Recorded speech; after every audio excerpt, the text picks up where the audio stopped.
C'est la maîtresse qui l'a dit. Vous vous rappelez de ça, vous l'avez dit, vos enfants vous l'ont dit. Donc c'est par rapport à une autorité parentale, on fait appel à une autorité suprême. Donc la maîtresse l'a dit, vous n'avez qu'à vous taire, la maîtresse l'a dit. Ensuite, il y a eu un courant, c'était vu à la télé. Vous vous rappelez ça, dans les années 80, c'était la savonnette vue à la télé. Alors aujourd'hui, ça ne veut plus rien dire, parce que c'est plus une autorité morale, mais à l'époque de l'ORTF, ça voulait dire au moins que le grand Charles était d'accord. Bon. Et donc, maintenant, on va voir que il faut casser, c'est dommage qu'on doive le faire, mais on va casser l'intelligence artificielle. Donc c'est une science de programmation informatique, et donc ça paraît génial, c'est de l'intelligence artificielle, mais c'est de l'informatique. Donc si vous faites un programme informatique qui dit 2 plus 2 égale 5, tout le monde va dire, il est naze ton programme, c'est pas codé, t'es nul toi. Mais si vous faites un truc d'intelligence artificielle qui va vous dire quelque chose d'énorme, vous allez dire, oh, c'est de l'intelligence artificielle. Et vous allez gober ça, Alors, de quoi parlons-nous ? On était là il y a 3 mois, donc vous avez dit intelligence artificielle, donc vous savez tous maintenant qu'il y a 2 grandes familles, avec à gauche les moteurs de règles, donc c'était Spirops et EasyHop, d'accord ? Donc il y a des règles, et à droite, le machine learning, les neurosciences, etc. Et on va parler de ça, machine learning, la boîte noire, les neurosciences. Alors, vous savez sans doute que dans tout ce qui est reconnaissance d'image, on fait des progrès spectaculaires, et notamment, on s'adresse beaucoup à la reconnaissance faciale. Donc, on avait vu ça il y a 3 ans au CES, et maintenant, c'est live sur Facebook. Donc, mesdames et messieurs, vous êtes pris en photo 500 fois par jour, et vous avez des petits logiciels derrière qui vous racontent, tiens, là, tu étais en train de sourire, là, tu étais dubitatif, et si tu veux jouer au poker menteur avec moi, tu as perdu. Vous vous rappelez l'histoire de cette filiale de Google qui a battu le champion du monde de Go. Ils ont triché. Ils ont triché parce qu'ils avaient mis une sorte de caméra comme ça qui lisait les expressions de visage du champion de Go. Et à chaque fois qu'ils mettaient une pièce, ils disaient, tiens, on l'a surpris. Ah non, là, on ne l'a pas surpris. Et hop, ça a influencé le programme. C'est comme ça qu'ils ont gagné au poker.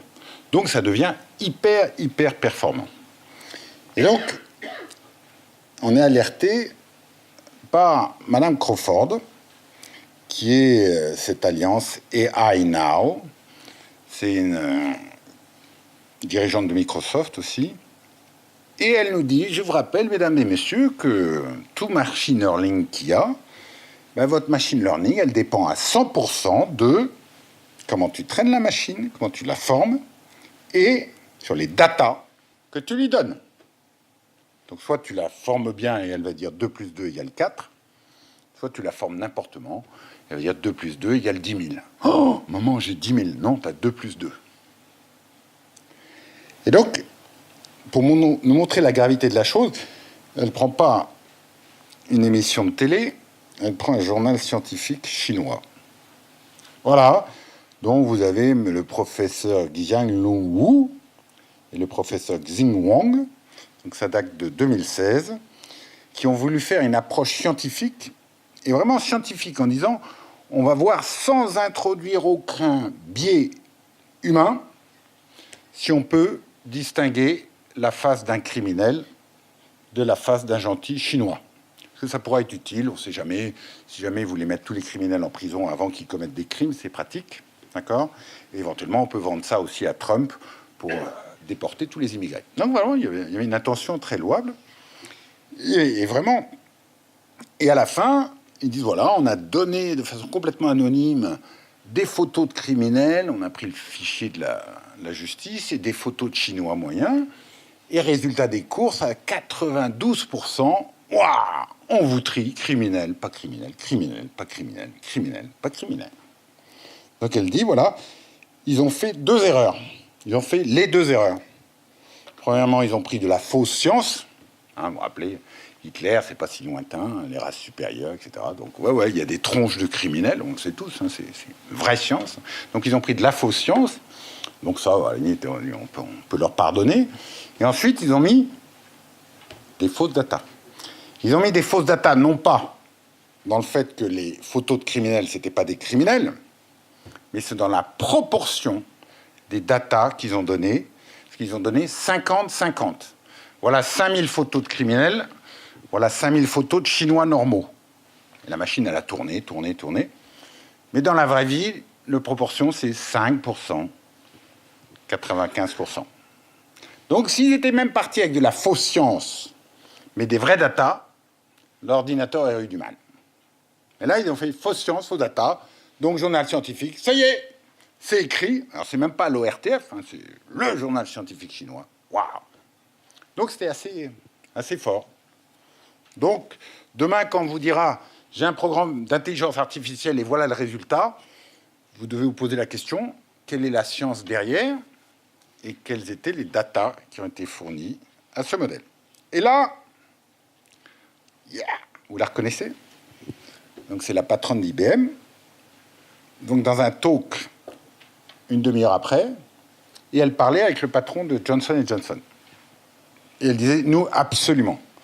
Nous, IBM, on a un nom, on est Big Blue, et Big Blue, c'est sérieux.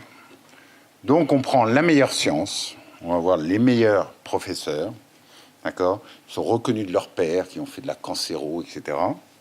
Et on va leur dire, amène-moi tes datas, tes meilleures datas dans des bonnes proportions.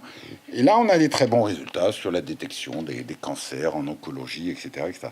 Donc, elle est en train de parier, et c'est pour ça qu'elle est en train de... Comme ça, alors il y a des analystes qui doutent un peu. Le futur d'IBM, elle dit, c'est là. Alors, elle a raison, parce que depuis qu'elle a pris le poste, tous les trimestres, ses résultats baissent, donc il faut qu'elle trouve un vecteur de relance. Alors, revenons maintenant à Mme Crawford, qui nous donne une autre nouvelle qui est assez étonnante. Il paraît que maintenant, ça y est, c'est prouvé. Donc, vous reconnaissez ça. Ça, c'est les cartes que vous donne un software comme Palantir et qui va vous faire de la big data prédictive sur la criminalité à venir. Donc, on est toujours minoritaire aux portes. Ah! Je t'enlève le pistolet avant que tu tires. T'allais tirer, je savais que t'allais tirer, je t'enlève le pistolet avant que tu tires. Et donc, ils ont vendu ça comme des petits pains, je dirais, à toutes les municipalités qui se sont engouffrées là-dedans, ok, et qui ont dit à leur patrouille, non, à 18h42, tu vas à cet endroit parce que c'est là qu'il va se passer quelque chose. À 18h55, tu vas là et tu fais des contrôles, etc. Donc, ils ont pu prouver que ça ne marche pas. Donc, après 5 ans, les statistiques montrent que ça ne marche pas. Et ils suspectent qu'ils n'ont pas prouvé que c'est une des raisons de la recrudescence de toutes les violences policières aux États-Unis, parce qu'on va cibler une population qu'on va contrôler jusqu'à ce qu'il y en a un qui en a marre et qui se révolte. Donc, mesdames et messieurs, quand vous venez souvent sur nos sièges, vous savez que l'intelligence artificielle, c'est pas le bon terme. Le bon terme, c'est l'intelligence augmentée. Donc, avant de savoir quel software va augmenter votre intelligence, choisissez bien.